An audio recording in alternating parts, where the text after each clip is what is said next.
안녕하십니까. 언제나 소비자편에서 방송하는 콘스탄트 김입니다. 이번 시간에는 돈 버는 증여 상속이 되겠는데요. 이제는 서민도 중서민도 상속세를 내야 될 판입니다. 여기에 대해서 알아보도록 하겠습니다. 현재 서울시 아파트 평균 가격이요 12억 원을 넘습니다. 보통 12억 원에서 14억 원 정도가 되고요. 올해가 지난다면은 15억 원도 넘을 것으로 제가 볼 땐 판단합니다.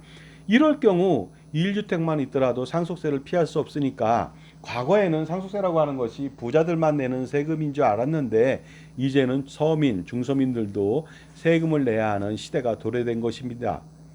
그런데 왜 이런 일이 벌어졌을까요? 그것은 바로 철지난 상속세 과세 기준이 너무 오래됐기 때문입니다. 너무 오랫동안 각종 공제 혜택 등이 없었기 때문에 이런 일이 발생한 것이죠. 물가는 올랐는데 상속 공제는 그대로라 이거죠. 30년 동안 그대로다. 그럼 말이 안 되지 않습니까? 현행 배우자 공제로 최소 5억 원에서 최대 30억 원 공제해 주는 것은요. 1997년도부터 그때 공제했습니다. 그러니까 무려 27년 동안 변화가 없었던 것이죠. 기초공제 또한 현행 2억 원 공제는 1996년도 이후 변동이 없고요. 일가공제 5억 원은요.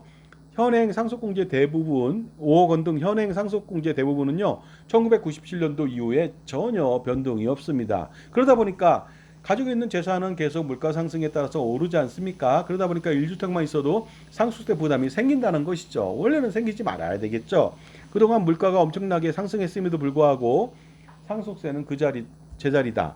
그렇다면 이것이 바로 서민들한테는 상속세 폭탄을 안겨주는 계기가 된다는 것이 되겠습니다. 소비자 물가 상승률 추이를 보도록 하겠습니다. 보시는 바와 같이요. 보시는 바와 같이 뭐 7.5%도 있었고요. 0%, 0.8%도 있었지만 대체적으로 지속적으로 물가는 상승하죠. 특히 2년 전에는 5.1%고 작년도에는 2023년도에는 3.6%였거든요. 그러다 보니까 물가 상승률을 감안한 1997년도 이후 상속 공제액은 제가 한번 판단해 봤어요. 그랬더니 배우자 공제는 최소 10억 원에서 최대 60억 원으로 2배 정도는 올라야지 물가를 반영한 것이고요. 일괄 공제는 마찬가지로 2배 10억 원이 되겠습니다. 이렇게 물가를 반영해서 적용한다면 현재 서울에서 아파트 한 채만 있다면 상속세 걱정은 전혀 없겠죠. 하지만 어떻습니까? 세금을 걷고자 하는 과세 당국이나 정부에서는 모른 체 하고 있는 것이죠. 그래서 서민들마저도 상속세를 빼먹을 심산이 아닌가 이런 오해를 하게 되는 거 아니겠습니까? 지금 상속세 개편 논의가 있지만 제가 볼 때는요. 약간의 혜택, 공제 혜택 정도 좀 올려주고 나서 그대로 다시 또 상속세를 또 뺏어가지 않을까 이런 생각을 합니다. 자, 그런데 배우자 공제라고 하는 것은 사실상 이율배반적인 요소가 너무 많죠. 우리나라는 부부를 경제 공동체라고 해서요. 부부가 각각 1주택씩 가지고 있다 그러면 원래 1인당 1주택이니까 비과세잖아요. 근데 부부는 경제 공동체라고 해서 1세대 2주택이 돼서 양도세 중과를 때려버리거든요.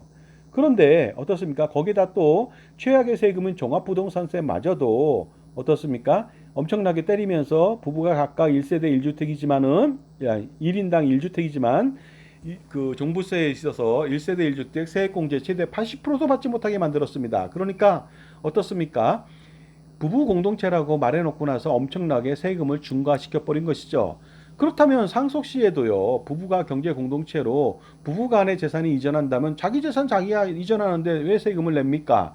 그렇기 때문에 배우자한테 상속하는 경우 상속세가 없어야 됨에도 불구하고 우리나라는 전혀 그렇지 않죠. 이연령 비연령이죠. 코에 걸면 코걸이, 귀에 걸면 귀걸이가 되겠습니다.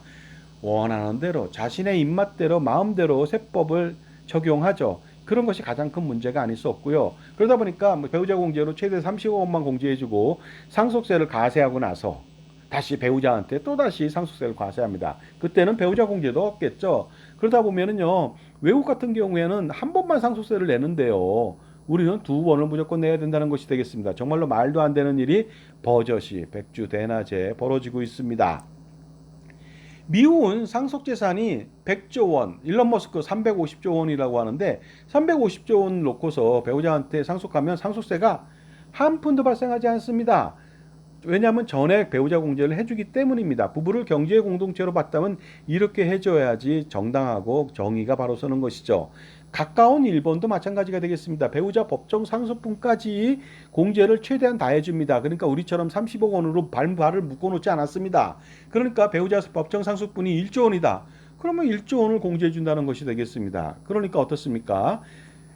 그 일본도 배우자한테 넘어가는 재산에 대해서는 상속세를 부과하지 않는다는 것이 되겠습니다. 그런데 이에 반해 우리는 정말로 속된 말로 동양아치, 양아치라고 하거든요. 동양을 하는 패거리 떼들, 그러니까 나쁜 짓만 골라서 하는 것이죠.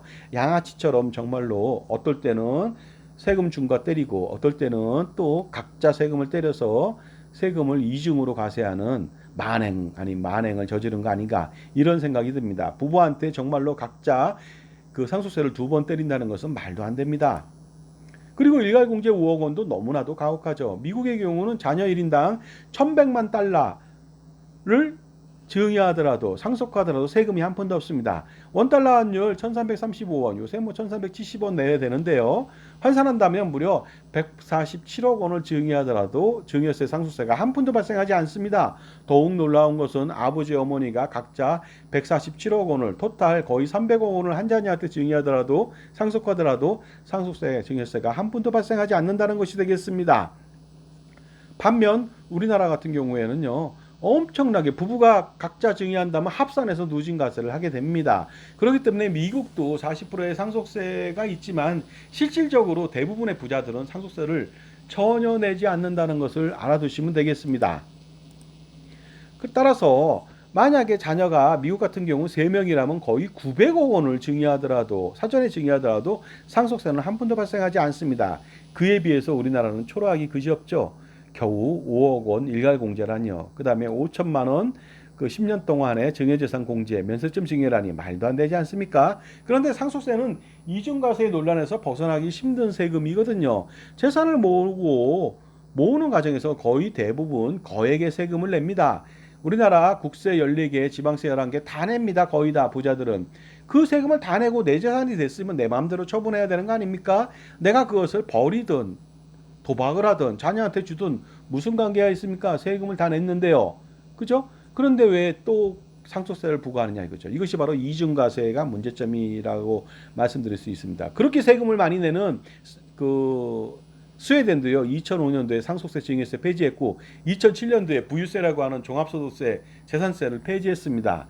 그 다음에 세금의 원류라고 할 수 있는 영국도 지금 상속세를 폐지할 검토를 하고 있다는 것이 되겠습니다. 미국도 마찬가지로 상속세가 있지만 대부분은 상속세를 내지 않는다는 거 반드시 알아둘 필요가 있습니다. 근데 우리는 시대착오적으로요 엄청나게 세금에 대해서 변화하는 부분을 반영하지 않고서요 늑장을 대응하면서 그 다음에 재산이 늘어나는 것에 대해서 종부세나 상속세 폭탄을 매기는 것이죠. 내리는 것이죠. 따라서 OECD 국가 대부분의 나라에서는 상속세를 폐지하고 있고 폐지 중에 있습니다. 세금 천국인 바로 스웨덴도 상속세를 폐지했고요. 물론 현명하게 상속세를 폐지한다면 유발세금이 더 많이 거치기 때문에 현명한 스웨덴일 거라고 저는 생각을 합니다. 그런데 우리나라 같은 경우 근시안적인 행정만을 일삼는 행태를 일삼다 보니까 어떻습니까? 당장 상속세를 빼먹습니다. 황금알을 낳는 거위의 배를 갈라서 알을 빼내거든요. 내일은 어떡할 겁니까? 황금알을 못 낳거든요. 매년 낳아야 돼. 매일매일 낳아야 되는데 못 낳잖아요. 유발세금, 만약에 상속세로 걷는 금액이 20억 원인데 유발세금이 1년에 20억 원이다. 그러면요. 그 거위의 배를 갈라야겠습니까? 그러면 절대로 안 되겠죠. 아무튼 서울의 평균 가격의 아파트를 가지고 있다면 정말로 이제는 상속세를 피할 수가 없는 것이죠.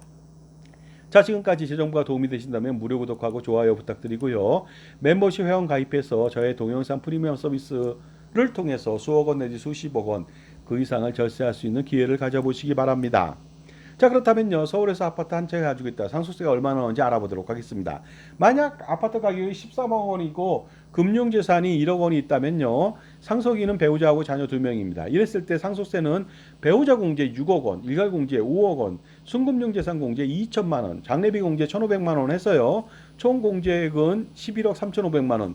과세 표준은 이렇게 어떻게 보면 싸구려 아파트를 가지고 있음에도 불구하고 6,500만 원의 과세 표준이 나왔습니다. 따라서 상속세가 놀랍게도 650만 원이 발생하는 것이 되겠습니다. 그런데 만약에 서울의 아파트가 가격이 35억 원이다. 이랬을 때 상속세는 어느 정도 나올까요? 당연히 상속세는 배우자 공제 15억 원, 일가 공제 5억 원, 장례비 공제 1,500만 원 해서 공제액은 20억 1,500만 원, 과세 표준은 14억 8,500만 원, 상속세는 무려 4억 3,400만 원이 나오게 됩니다. 그리고 배우자 공제 15억 원 받은 배우자, 모친이라면 모친도 나중에 상속세를 피할 수가 없습니다. 그런데 이런 아파트가 두 채가 있다면 어떻게 될까요? 그렇게 된다면 70억 원에 대한 상속세는요. 배우자 공제 30억 원, 일괄 공제 5억 원, 장례비 공제 1,500만 원, 총 공제액은 35억 1,500만 원, 과세 표준은 무려 34억 8,500만 원. 상속세율 50% 구간이거든요. 상속세는 무려 12억 8,250만 원이 나오게 됩니다. 그야말로 상속세 폭탄이 아닐 수 없겠죠. 특히 배우자 공제를 받은 배우자는 나중에 30억 원에 대해서 또다시 상속세를 내야 되니까 그때는 핵폭탄이 되거든요. 정말로 상속세 심각한 문제가 아닐 수 없습니다. 따라서 효과적인 증여 전략, 절세 전략을 수립해야만 되겠죠. 그래야만 미래에 확정된 비용인 상속세를 확실하게 줄일 수 있는 전략을 세울 수가 있습니다. 이런 상속세 상황에서는요, 돈을 버는 것보다도 절세를 해서 재산을 지키는 것이 훨씬 더 현명한 방법이고 돈을 버는 방법이라고 말씀드릴 수가 있습니다. 자, 그렇다면 현명한 절세를 하기 위해서 절세 아티스트인 감히 제가 자칭을 합니다. 저는 절세 아티스트라고 자칭을 하는데요. 콘스탄틴과 함께 다양한 절세 전략을 세울 필요가 있겠죠. 자산이 많으신 분들 반드시 이거 해결해야 되겠죠. 제가 해결해 드릴 수가 있습니다. 콘스탄트 김의 NGP 플랜을 통해서 해결해 드릴 수 있고요. 할아버지, 아버지, 손자녀 3대를 잇는 100년 동안의 절세 전략, 투자 전략, 절세 세금 우산, 투자 세금 우산을 반드시 제가 펼쳐 제공해 드릴 수가 있습니다. 따라서 콘스탄트 김의 NGP 플랜 세미나 한번 참석해 보시기 바랍니다. 2024년도 9월 6일 금요일 오후 2시, 9월 7일 토요일 오후 2시에 강남역 공간 2에서 합니다. 참가 방법은 간단하게 저한테 3만 원 입금하시고요. 성함하고 참석 회차를 기록해 주시면 되겠습니다. 자, 강남역 공간 2 5번 출구에 나와서 197m에 있으니까 약도 참조해 보시기 바랍니다. 자, 이제는요, 서울이나 대도시에 아파트 하나만 있어도 상속세를 피할 수 없고 약간의 금융자산이나 부동산이 더 있다면 상속세를 피할 수 없는데 정말로 현명한 판단을 하셔갖고요, 결세 컨설팅을 통해서 그 수천만 원이 아니고요, 수억 내지 수십억 원 아니면 그 이상의 절세를 해보시기 바랍니다. 감사합니다.